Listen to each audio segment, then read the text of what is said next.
할렐루야. 오늘도 큰 은혜 되시기를 주님의 이름으로 축원합니다.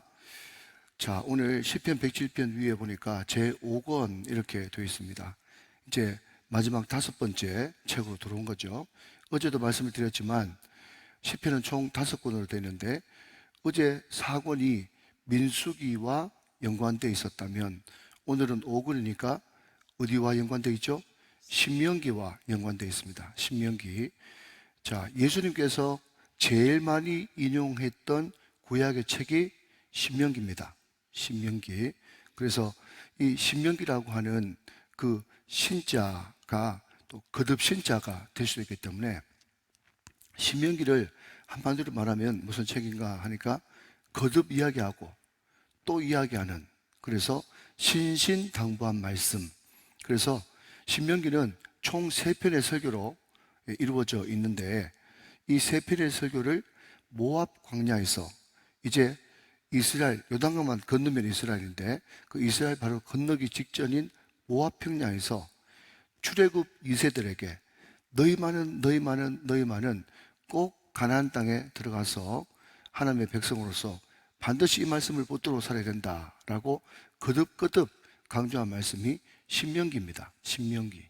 예, 그러니까 신명기와 오늘 시편 107편부터 진행되어지는 150편까지 마지막까지, 마지막 제5권의 그 모든 내용들이 일맥상통되어 있다. 그렇게 보시면 되겠습니다. 자, 그런데 우리가 시편을 읽을 때 항상 우리가 고려해야 될 것은 삶의 자리라고 제가 거듭 이야기했습니다. 지금 이 시편 기자, 특별히 시편 107편의 시편 기자가 지금 어떤 상황에 있는지 우리가 잠깐 한번 살펴보도록 하겠습니다. 자, 여러분 먼저 4절 말씀을 한번 보십시오. 4절 말씀. 그들이 광야 사막길에서 방황하며 거주할 성읍을 찾지 못하고 있다. 그렇게 이야기하고 있습니다. 사막길에서, 광야 사막길에서 방황합니다. 자, 여러분, 우리가 멀쩡한 이 땅에서도 길 잃어버리면 깜짝 놀라는데 광야 사막에서 길을 잃고 방황한다 그러면 어떤 느낌이 드세요? 곧 죽을 수밖에 없는 궁지에 몰려 있는 거예요. 광야에서, 사막에서 길을 잃고 방황하고 있다. 자, 뉘앙스가 좀 오시죠? 자, 여기까지만 하겠습니다. 자, 쭉 넘어가서 10절 말씀 한번 다시 보시면 10절. 사람이 흑암과 사망의 그늘에 앉으며 공고와 쇠사슬에 매여 있다. 자, 지금 이 시편 기자가 어떤 상태에 매여 있다고요? 공고와 쇠사슬에 매여 있대요. 그러니까 지금 사방팔방이 옥죄어 오는 그런 장면이 바로 시편 107편의 기자의 모습입니다. 그리고 쭉 넘어가서 이제 18절 말씀 한번 보겠습니다. 18절 말씀 보시니까 그들은 그들의 모든 음식물을 싫어하게 되어 사망의 문에 이르렀도다. 여러분 주위에 다 그런 분 계시겠습니다만은 여러분 우리가 항암을 할 때 완전 다 뒤집어지지 않습니까? 또 입 자체에, 입통 자체가 구내염이에요. 제가 아는 분들 구내염이라 가지고 물 한 방울도 못 삭히고 계속해서 개보내는, 그래서 음식을 딱 보는 순간에 벌써부터 이제 거부 반응이 일어나는 거죠. 오늘 시편 기자도 보니까 모든 음식물을 싫어하게 됐대요. 그러니까 고기를 끊으면 결국 무슨 문에 가깝습니까? 사망의 문에 가깝단 말이죠. 그러니까 지금 어떤 병이 들은지 모르겠지만 모든 음식물을 자체를 거부할 정도로 지금 그런 고난 가운데 있는 것을 보게 됩니다. 쭉 넘어가서 이제 마지막으로 25절 말씀 한번 보겠습니다. 여호와께서 명령하신 즉 광풍이 일어나 바다 물결을 일으키는도다. 그랬습니다. 여호와께서 명령하신 즉 광풍이 일어나 바다 물결을 일으키는도다. 지금 하나님께서 이제 고난을 욥처럼 허락해 가지고 이제 바람이 지금 불고 있어요. 고난의 바람이 부는데 그 바람의 크기가 어느 정도 되면요, 광풍이래요. 광풍. 광자가 시작, 미칠 광. 그러니까 지금 미친 듯이 바람이 이제 불어오고 있단 말이죠. 그래서 바다 물길이 막 일어나가지고 막 정신을 못 차리는 상태. 이 상태가 지금 이 시편 기자의 삶의 자리입니다. 자, 그런데 그럼에도 불구하고 하나님께서는 말이죠, 이렇게 말씀하고 있다는 거죠. 자, 여러분 1절 봅니다. 1절. 자, 오늘 말씀의 키포인트가 됩니다. 자, 앞부분만 읽어보겠습니다. 시작. 여호와께 감사하라. 그렇게 이야기하고 있단 말이죠. 여호와께 감사하라. 그렇게 이야기하고 있단 말이죠. 자, 그러니까 이게 이제 소위 말해서, 죄송합니다, 새벽에 이런 표현을 써서, 미치고 팔짝 뛸 노릇이에요. 자, 우리가 평소 때 여러분 감사할 일이 있어도 감사를 못하는 게 우리 인간이에요. 그렇지 않겠습니까? 우리가 감사할 일이 얼마나 많습니까? 자, 여러분 오늘 새벽에 일어난 거 너무 감사하죠. 그죠? 그런데 여러분 대단히 죄송하지만, 제가 몸이 조금 피곤했는지 오늘 아침에 딱 보니까 몸 컨디션이 좀 너무 이상하고 일어나기 힘들더라고요. 그래서 막 일어나면서 말이죠, 이렇게 기저귀를 켰어요. 기저귀를 켜면서, 그죠? 원래 정상대로 하자면 또 한 날을 우리에게 주시고, 오늘 이 한 날은 어떤 날입니까? 우리가 자주 듣는 대로 어제 돌아가셨던 그분이 그토록 기다렸던 오늘 아니겠습니까? 그죠? 그러니까 만약에 여러분 어제까지 병이 다 있던 그 사람한테 오늘 하나님께서 하루 더 연장시켜 주시고 또 하루 더 연장시켜 줬다 그러면 일어날 때, 그죠? 어떤 마음으로 일어나겠어요? 오늘 하나님께서 또 생명을 하루 연장시켜 주셨구나 생각하면서 너무 감격스럽게 일어나겠죠. 그런데 저는 참으로 죄송하게도 너무 피곤하네. 저는 그래도 믿음이 있어가지고, 여러분 담임 목사 믿음이 있어가지고 너무 피곤하네 이렇게 일어났지만, 거의 세상 사람들은 어떻게 일어납니까? 피곤해 죽겠네, 피곤해 죽겠네, 뭐 죽겠네, 맛없어 죽겠네, 피곤해 죽겠네, 온갖 이야기를 다 하면서 그렇게 하루를 우울하게 시작한 사람들이 얼마나 많습니까? 이게 뭐 인본주의, 뭐 긍정적인 사고방식을 가지자 그런 뜻이 아니고 말이죠. 사람들은 그만큼 많이 가져도 감사할 줄 모른다니까요. 감사할 줄 몰라요. 여러분 한번 생각해 보십시오. 저는 이런 생각을 한번 해봅니다.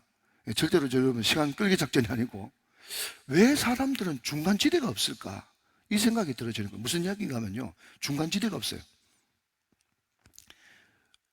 여러분 제가 주일날도 말씀드렸지만은 예쁜 사람이 안 많잖아요. 그죠? 자, 그럼 무조건 여러분 긍정적으로 좀 대답해 보세요. 그런데 TV 나오는 연예인들 같은 경우는 여러분 예쁜 사람이 많아요, 많아요? 거의 여러분 99%가 다 예쁜 사람입니다. 그리고 야, 저렇게 참 인간이 예쁠 수도 있구나 이렇게 생각되어지는 그런 사람들도 있지 않겠습니까? 그런데 문제는 뭔가 하면, 다른 사람들은 다 부러워하는 그런 미모를 가졌는데도 그 사람들은 다른 사람이 절대로 발견하지 못하는 자기의 못난 1%, 그것을 기어이 찾아내가지고 성형수술을 하고 마는 거예요. 그래서 가끔씩 가다가 여러분 SNS, 유튜브나 이런 걸 보면요, 재미있는 제목들이 나옵니다. 어떤 제목인가 하면, 성형 후에 얼굴을 망친 연예인 10명 이런 거 나와요. 찾아보지 마세요. 있습니다. 성형을 한 이후에 오히려 더 망친 연예인 10위 이런 거 나온다고요. 그러니까 저도 생각해도 100% 정말 맞아요. 이 사람은 그냥 안 되고 그냥 놔뒀으면 괜찮은데, 그 자기 불만족인 그 1% 찾아가지고 기어이 칼을 대가지고 하는 바람에 완전히 옛날에 그 청순했던 모습이 다 날아가 버리고 엉망진창 돼가지고 얼굴이 이상요상하게 변했던 그런 사람, 굳이 설명 안 해도 아시겠죠? 그죠? 그런 사람들이 많단 말이죠. 그러니까 아니 99% 다른 사람들은 다 부러워하는데, 자기가 다른 사람이 발견하지도 못하는 1%를 기어이 찾아내가지고, 그죠? 죽겠다고 이야기하는, 그러니까 중간지대가 없는 거예요. 여러분 이것은 공부 잘하는 사람도 마찬가지고 돈 많이 버는 사람도 마찬가지고 말이죠. 모든 영역에서 이쪽 아니면 이쪽이지 중간이 없다는 거죠. 이해되십니까?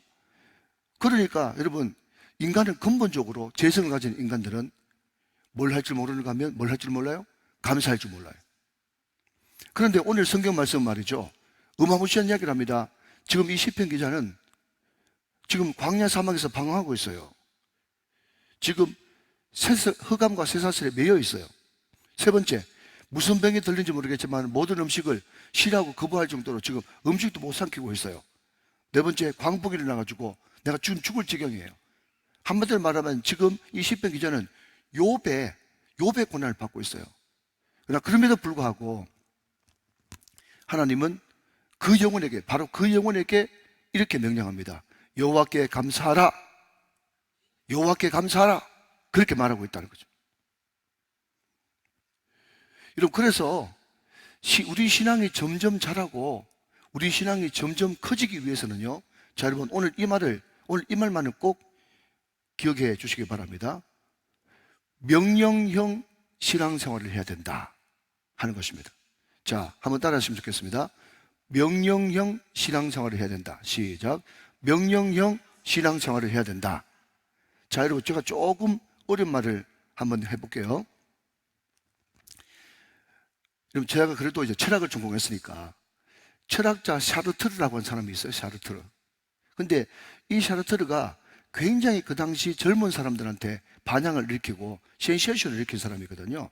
그런데 이 사람이 역사에 길이 남을 하나님을 대적하는 말을 했어요. 그게 뭔가 하면요, 항상 실존이 본질을 앞선다. 자, 여러분, 조금 정신을 차리고 한번 들어보십시오.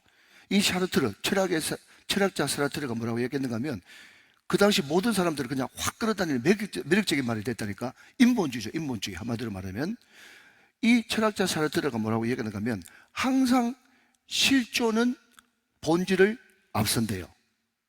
자, 그냥 문구만 좀 기억하십시오. 그러면 두 번째 나오는 질문이 뭔가 하면, 그럼 목사님, 실존은 뭐고 본질은 뭔데요?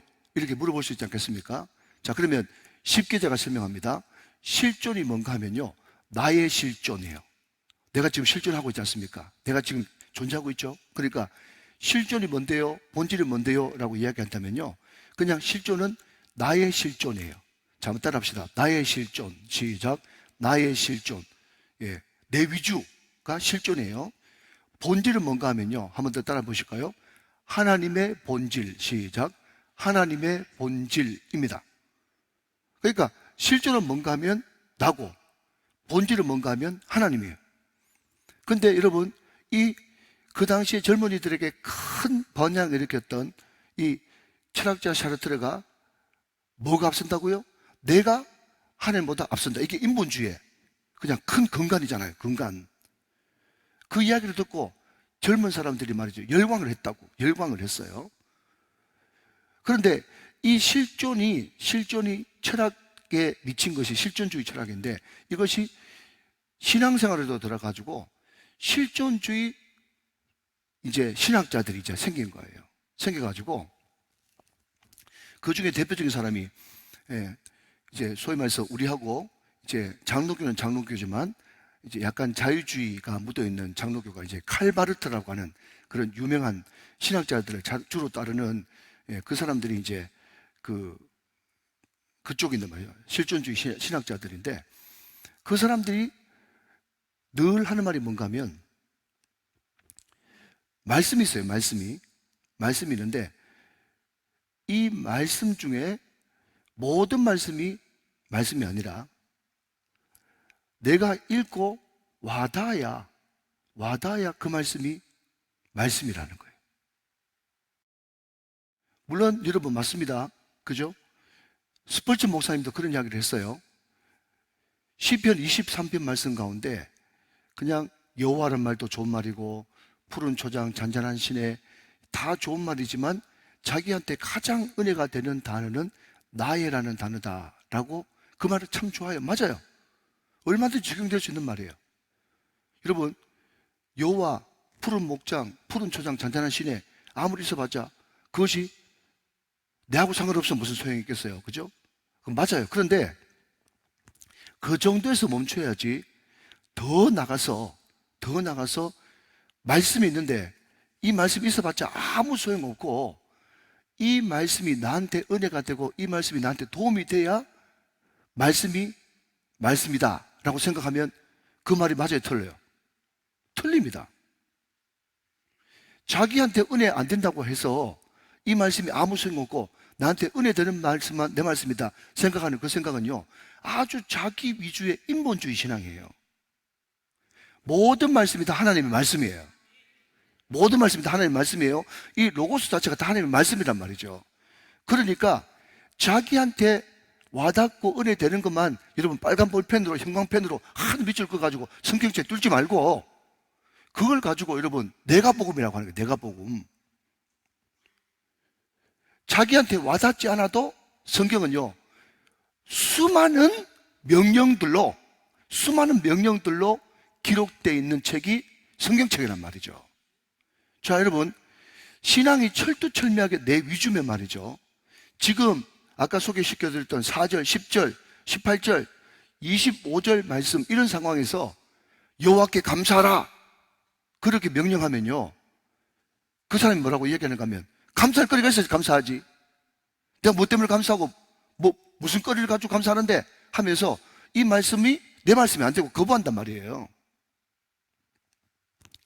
여러분 그 사람이 지금 감사할 입장이 못 돼서 감사 안 한다고 해가지고 감사 안 해도 되는 것입니까? 아니에요. 감사하라, 기도하라, 사랑하라, 성령 충만하라. 여러분 잘 들으십시오. 이거는 명령이에요. 명령. 해도 되고 안 해도 되는 여러분 조건이 아니라 명령, 무조건 순종해야 될 순종의 영역이라니까요. 자, 여러분 잘 들으십시오. 우리 신앙이 왜 안 크고 우리가 왜 그토록 바라는 간증의 주인공, 기적의 주인공, 축복의 주인공이 못 되는가 하면요 계속 이 말씀을 자기 위로받고 자기 뭐 병 좀 고치고 자기 소원 좀 이루고 자기 기도 제목 좀 이루는 계속 그 범위 내에서 깐짝깐짝거리면서 모든 신앙생활을 자기 위주로 실존주의로 항상 여러분 실존이 본질보다 더 앞서는 그런 신앙생활을 하니까 더 이상 발전이 없고 성장이 없는 거예요. 하나님은 그것을 영무시하는 건 아니지만 그럼에도 불구하고 성경의 가장 큰 틀은 뭔가 하면요 하나님은 약속하시고 하나님은 명령하시고 하나님은 약속하십니다. 하나님은 약속하시면 반드시 축복을 기다리고 있습니다.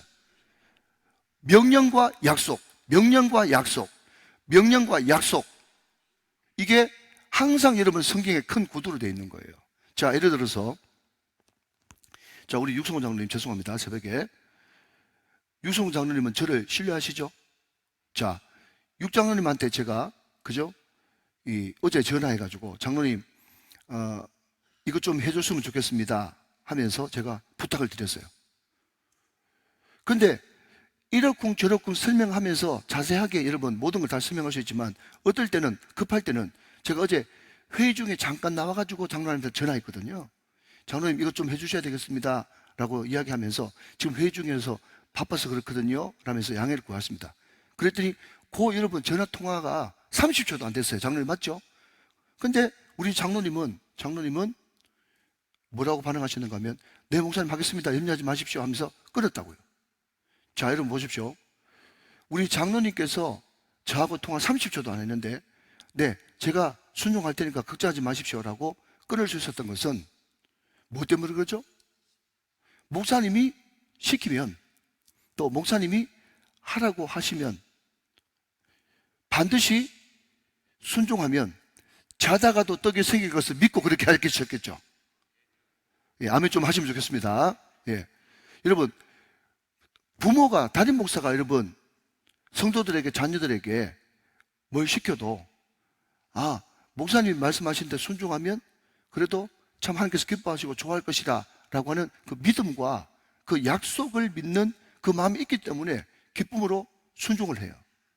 여러분 잘 들으셔야 됩니다. 감사할 수 없는 상황에서 감사하라 라고 명령했을 때 도무지 이해 납득 공감이 안 돼도 이 말씀이 하나님의 말씀이기 때문에 명령이기 때문에 순종하면 반드시 하나님은 좋은 것을 준비하고 계십니다. 여러분 이것을 믿는 것이 믿음인 거예요. 그런데 많은 사람들이 자기 위주의 신앙생활을 하지 명령형 신앙생활을 하지 않는다는 거예요. 여러분 성경 분명히 이야기합니다. 너희들이 이해 납득 공감이 안 돼도 명령형 신앙 하나님께서 말씀하셨을 때 주께서 말씀하시니 종이 순종하겠나이다 라고 하는 그 명령형 신앙이 네 마음속에 배이기 전에는 결단코 하나님의 기적을 보지 못한다는 거예요. 사랑하는 여러분 오늘 이런저런 기도 제목 다 내려놓으시고 이런 기도로, 이런 제목으로 기도하시죠. 하나님 말씀만 하십시오. 순종하겠습니다. 이제까지 항상 신앙생활을 할 때 평생 내 신앙이 나의, 내 가족의, 우리 교회의, 내 문제에, 여기에 집중돼 가지고 항상 내가 항상 본질이신 하나님을 우선하고 앞질러 가지고 내가 우선이었습니다. 이게 내가 왕이라는 거예요. 하나님도 내 소원 들어주면 나의 하나님이 될 수 있지만, 아니면 언제든지 하나님도 2순위, 3순위, 4순위, 저 끝순위가 될 수 있다는 것을 항상 전제하고 있는 것이에요. 그렇지만 여러분, 우리 신본주의는요, 실존이 본질을 앞선다가 아니고 항상 본질이신 하나님이 나를 앞선다 라고 하는, 여러분, 본질, 하나님 위주의 신앙생활이 우리 신앙의 핵심이 돼야 된단 말이죠.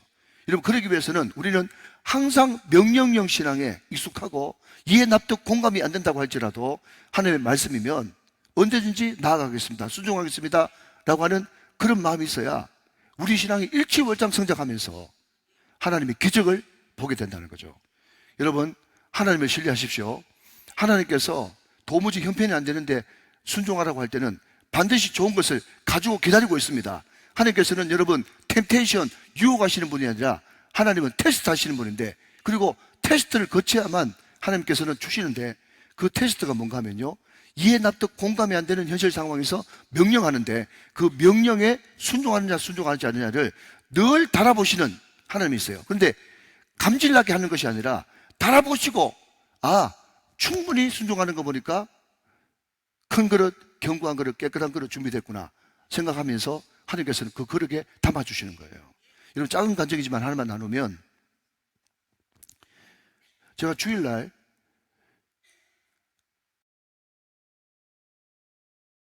어떨 때는 하나님께서 한 6시 20분 정도 돼가지고 저한테 감동될 때가 있어요.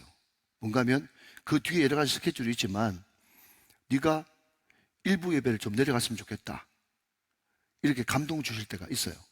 그게 한 달에 한 번, 두 달에 한 번 이렇게 있어요. 그런데 그때는 항상 내 몸 상태가 굉장히 피곤할 때예요. 그렇지만 하나님께서는 감동을 주시거든요. 또 어떨 때는 새벽에 굉장히 일찍 깨울 때가 있어요. 그런데 그때는 항상 내 몸이 컨디션이 안 좋을 때예요. 그러나 그럼에도 불구하고 그때마다 내 몸을 처복종시켜가지고 내려가지 않습니까? 지난주에도 또 그 전에도 내려갔는데, 하나님 순종할게요, 하나님 순종해서 내려가겠습니다 라고 하는 순종의 기도를 드리면서 내려가면 말이죠, 반드시 거기에 그 말씀을 꼭 들어야 될 사람이 있고, 순종할 때에 그때 꼭 하나님께서 시간 은혜를 주시고, 순종할 때 얼마나 하나님께서 기뻐하신다고 하는 그 사실을 하나님께서 순종해 본 사람만이 누릴 수 있는 그 기쁨과 감격과 열매를 보게 하신단 말이죠. 사랑하는 여러분, 하나님께서 따끔따끔하게 하실 때 순종하면 반드시 하나님께서는 좋은 것 준비해서 기다리고 계십니다. 그래서 우리의 신앙이 절대로 나 위주의 신앙생활이 되면 안 되고, 다시 한번 더요, 명령형 신앙형이 돼야 우리는 기적을 볼 수가 있는 것입니다. 자, 이거 믿으시면 아멘 하시기 바랍니다. 자, 우리 하나님은요, 어떤 분이시냐? 자, 이야기만 하고 마치겠습니다. 6절 말씀 한번 보시면, 6절 말씀. 자, 6절 말씀 보십시오. 이에 그들이 근심 중에 여호와께 부르짖음에 그들의 고통에서 건지시고. 자, 여러분, 하나님께서는 우리에게 고난을 허락하실 때, 첫 번째는 감사하라, 감사하는가, 그것을 보고 싶어 하시고, 두 번째, 하나님께서는 그 시기 때 부르짖기를 원하십니다. 그래서 특별히 시편 기자가 부르짖음에 라는 단어가 나올 때, 이것을 신약용어로, 여러분 어렵지 않습니다, 통성기도 이렇게 바꾸면 틀린 말이 하나도 없습니다. 90% 이상 다 맞아요. 하나님께서는 고난 가운데 통성기도, 부르짖기를 원하세요. 그런데 부르짖을 때에 어떤 역사를 펼쳐주시는가 하면 그들의 고통에서 건지셔요. 그 고통에서 건지십니다. 자, 그런데 건지시는 게 말이죠, 자, 여러분 저를 한번 보십시오. 어떤 사람이 물에 빠졌는데 그냥 대나무 꼬쟁이 이렇게 내밀면서 좀 잡아야 되는데, 이거 꼭 좀 잡아라 하면서 대나무 꼬쟁이 그냥 내미시는, 그냥 히브리 원 뜻이 그렇다는 거예요. 대나무 꼬쟁이 이제 멀리 해가지고 이거라도 잡아야 될 텐데, 그런 식의 건지는 것이 아니고요. 여러분, 이것은요, 성령의 헬리콥터로, 예, 낚아채다 이런 뜻이에요. 낚아채다. 건지신다는 것이 그냥 막 억지로 건지시는 게 아니라 확 낚아채버리는 거예요. 여러분, 우리가 고난 가운데 있을 때 여호와께 통성기도하고 부르짖었더니 하나님께서 낚아채시는 역사가 일어나는 거예요. 이게 건지시고 라고 하는 단어의 뜻인 것입니다. 자, 여러분, 근데 여기만 있지 않습니다. 자, 여러분, 13절 말씀 한번 더 보시면, 13절 한번 보세요. 자, 여러분, 좀 센스가 있으면 좋은데, 자, 제가 지금 시편 기자의 지금 삶의 자리가 4절 광야 사막길에서 방황하고 있었습니다. 근데 그때 부르짖었더니 6절 건지셨습니다. 이렇게 이야기했잖아요. 그리고 제가 지금 13절을 보자고 했어요. 근데 10절 말씀에 먼저 보니 지금 시편 기자가 두 번째 공고와 쇠사슬에 매여 있잖아요. 그죠? 그랬는데 또 반복되는 것이 13절이라 이런 뜻이에요. 이해가 되시면 아멘. 자, 13절 이에 그들이 그 환난 중에 여호와께 시작 부르짖음에 그들의 고통에서 구원하셨다. 그러니까 여러분, 여기서 같은 의미의 단어는 6절에 건져주셨다. 그리고 13절에 뭐 하셨다? 구원하셨다. 건져주셨다, 구원하셨다. 그죠? 건져주셨다, 구원해주셨다. 지금 같은 의미로 반복하고 있단 말이죠. 그리고 지금 시편 기자의 이 형편을 18절 말씀, 모든 음식물을 싫어하게 되어 사망의 문에 이르렀다. 지금 세 번째 이런 고난을 당하고 있다고 말씀드렸잖아요. 그죠? 그런데 또 반복되는 것은 여러분 21절 말씀, 21절 말씀, 20절 말씀부터 먼저 봅시다. 20절 말씀 보니까 그렇게 이야기하고 있습니다. 자, 20절 말씀은 여러분이 같이 한번 저와 읽어봐요. 시작. 그가 그의 말씀을 보내어 그들을 고치시고 위험한 지경에서 건지시는도다 그랬습니다.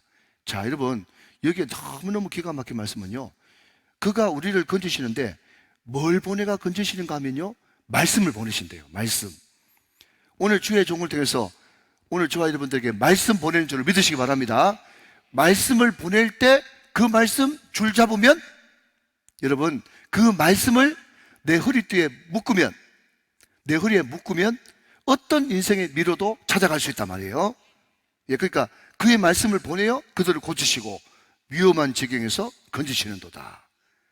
하나님은 건지시는 분이십니다. 하나님은 구원하시는 분이세요. 자, 여러분, 마지막입니다.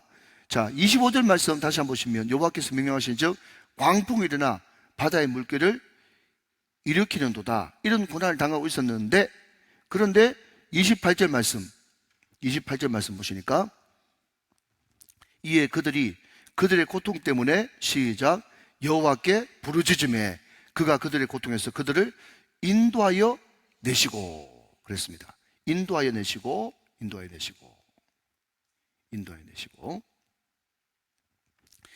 자, 여러분, 인도하여 내시고.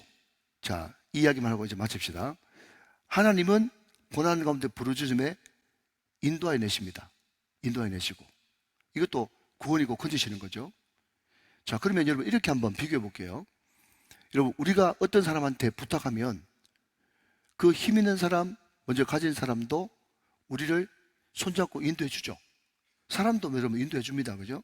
그런데 하나님과 사람의 가장 큰 차이는 뭔가 하면요, 사람도 때로는 도와주고 인도해 주지만 하나님은 확실하게 사람과 차이점이 있어요. 그게 뭐냐? 여러분, 이 시편 107편 그러면요, 이 말씀이 가장 유명한 그 말씀으로 이제 우리한테 인식되어 있습니다. 자, 여러분, 30절 말씀. 자, 29절부터 31절까지 한번 보겠습니다. 29절부터 31절까지 읽고 마치겠습니다. 29절. 광풍을 고요하게 하사 물결도 잔잔하게 하시는도다. 30절. 그들이 평온함으로 말미암아 기뻐하는 중에 여호와께서 그들이 바라는 항구로 인도하시는도다. 옛날 성경에는 소원의 항구로 인도하시는도다 그랬습니다. 31절 다 같이 읽습니다. 시작.